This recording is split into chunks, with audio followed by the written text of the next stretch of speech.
girl and welcome back to Mix It Up Thursday. Today I am so excited to show you this, but I actually made something that I've been wanting to make for a very long time, and it's hanging up on the walls right now. They are my Minnie and Mickey pin boards. I have to say I did look around YouTube a lot to try and find a few tutorials, see how other people went about it, and I really didn't find any tutorials, and I definitely didn't really find any tutorials on the Minnie and Mickey themselves that I really liked. So I was really excited to get to make this video, and it is really easy. However, if you are under 18, you probably need parental supervision for this.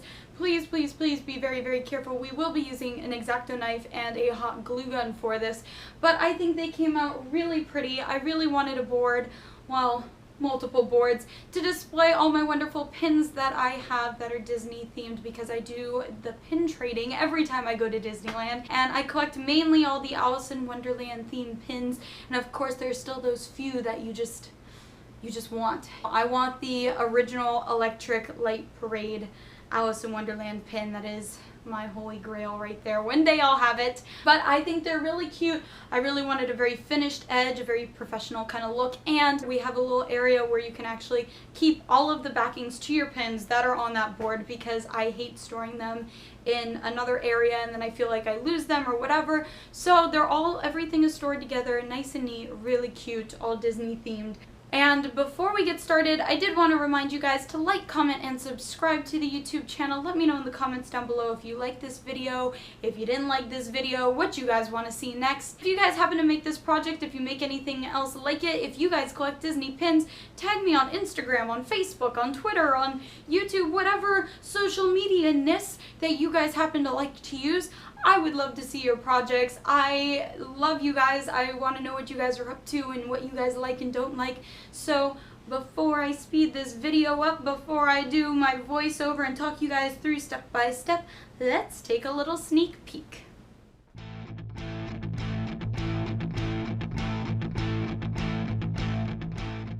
So to start, I'm taking this Cork Foam board that I got at Walmart. This is a 2-pack, and one side is cork and the other side is basically like a poster board. And I am just going to use one right now, and I'm taking my 12-inch lid and I am tracing that as the head, and then these are just the large flower pots. They were about $1.49 at Home Depot.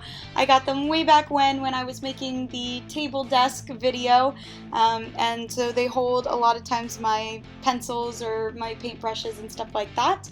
And now I am taking my Exacto knife. So for any of those who are under 18 who are watching this, please, oh please have a parent do this for you, or please have parental supervision. The Exacto knives are very sharp, and this was not a really easy process. It's very thick and kind of hard to get through. So what you want to do is you only want to go about halfway down on the first cut, and then you want to go around again a second time and cut deeper, because you don't want to try and go through all that at once. So the second time I go around, I do try and get enough of the cork, scored, that when I flip it over, I can kind of just lightly cut out the edges, because it'll already be there, and then it'll just pop right out. Nice and easy. And I'm going to do that again with the second board as well, because we're making a Minnie and a Mickey.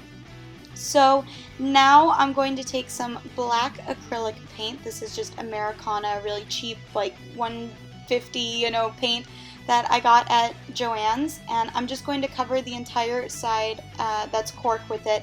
I wanted to make sure that when I lay my fabric down, you didn't get any of the brown cork showing through, but I also decided, and it was a good idea that I did, to do the sides. Please do the sides of this and the back as well. I'm a little type A, so I know nobody's really going to see the back of it except for me, but I wanted a nice, beautiful, finished piece, and so I covered the back of both of them as well, and I set it aside to dry.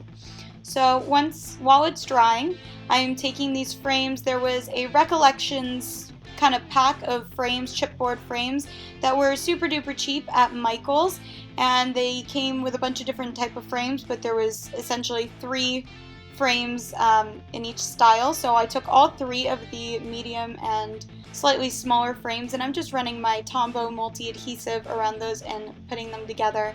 And I'm going to paint these yellow.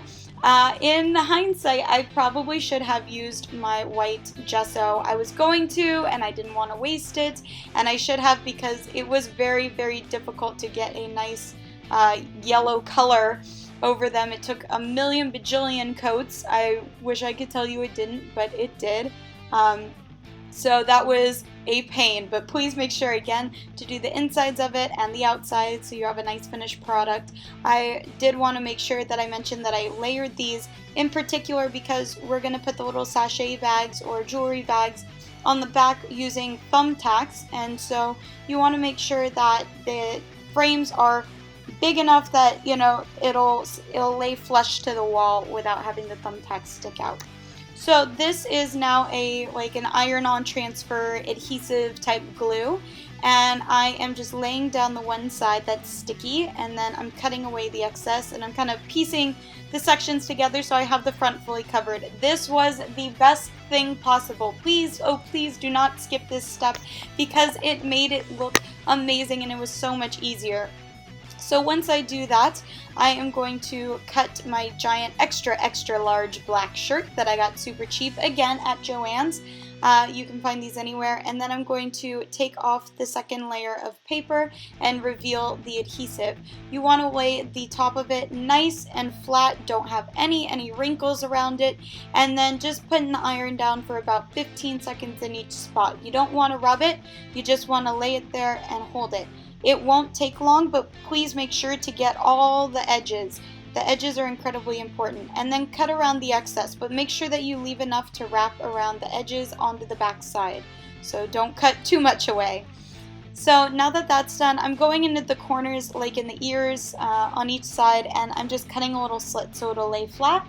And then I am taking my hot glue gun. If you are doing this with a child, definitely you can use a cold glue gun, but I'm just running it around the edges in small sections and pulling the fabric nice and flat. And there were absolutely no wrinkles in this whatsoever. So if you just take your time and you pull it straight up and flat, this is 100% cotton that I'm using, so it had some stretch and some give, so that was really, really helpful.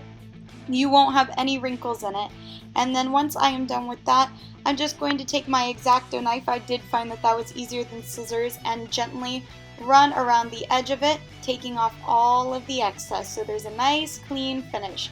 And just to finish it all off, because I didn't like having sort of this unfinished Mickey, I found this really cute sort of red string in the fabric and ribbon section. And I'm just taking that again with my hot glue gun, and I am making sure to run it on the Mickey and not on the strand, because I will tell you that if you try and run it on the strand, it is really hard to get it straight. But there was a little bit of problem with the ends unraveling, so I just used hot glue at the end. You can definitely use free check or anything like that. And then for the second board, for our Minnie, because Mickey is done, I just took this really cute mini ribbon and I am just gluing it half and half. Make sure you choose the size bow that you want. And then I cut off a middle section, and I'm just going to kind of gather the center of the bow and then again hot glue the back to it so it's exactly the way that I want. I found that this is a really easy way to cheat a bow instead of trying to actually tie one. It's a lot harder that way. So if you want a perfect bow every time, this is absolutely the way to do it. Nice and easy. And then I'm just going to glue this on to the center of my Minnie Mouse. So that is the finished product for the front of them. So the back now, we're going to turn them around and we're going to take those yellow frames and we're going to end up gluing them right in the center. This is what's going to hold our little sachet bags. And to hang them up on the wall, I thought about using like an easel type stand because originally I did want them to sit on my desk, but I don't have any desk space, so you can do that if you would like, but I just took some cute black and white ribbon and I'm gluing that onto the back side of the frame so it glues down really, really well, and then running my hot glue gun all the way around it and just sticking that onto the middle. Easy peasy. So once that's done, you take your little cute sachet bag, you can fill it with all your pin backings and just pin tack it there. I hope you like this video, and please make sure to tag me or send me any of your photos if you guys recreate this. I absolutely love this look, and I'll catch you guys tomorrow.